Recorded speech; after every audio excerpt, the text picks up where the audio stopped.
خطوات عاوز أعرف خطوات وصول الجهاز الفني والإداري لمنتخب مصر إلى هذا المكان، كيف تمت بالاتصالات تمت بين منطقة الأقصر لكرة القدم وما بين الاتحاد المصري لكرة القدم؟ احنا موجود خطاب مع كابتن عادل فخري الامور الاداريه، تمام، مع كابتن عادل فخري مدير التنفيذي.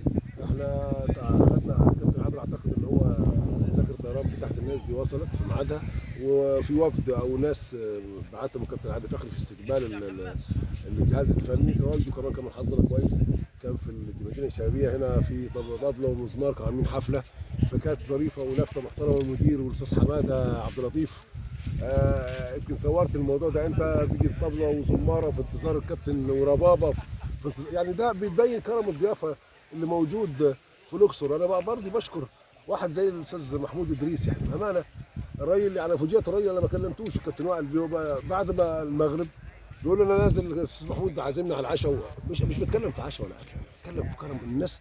الناس هنا بتستقبل الناس، طبيعه في الناس كده. فدي حاجه محترمه الاقصر محمد وعنوان.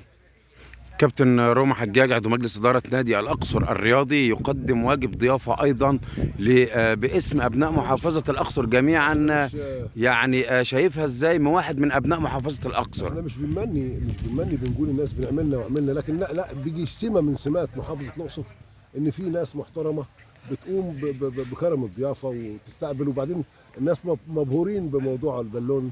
راحوا ساعه او ساعه ونص كده مشوار، جاتهم عربيه الساعه 4 ونص هنا وخدتهم الموقع بالمطار في الغرب، وطبعا راحوا نيل بلانش. الناس مستمتعه طبعا اكيد.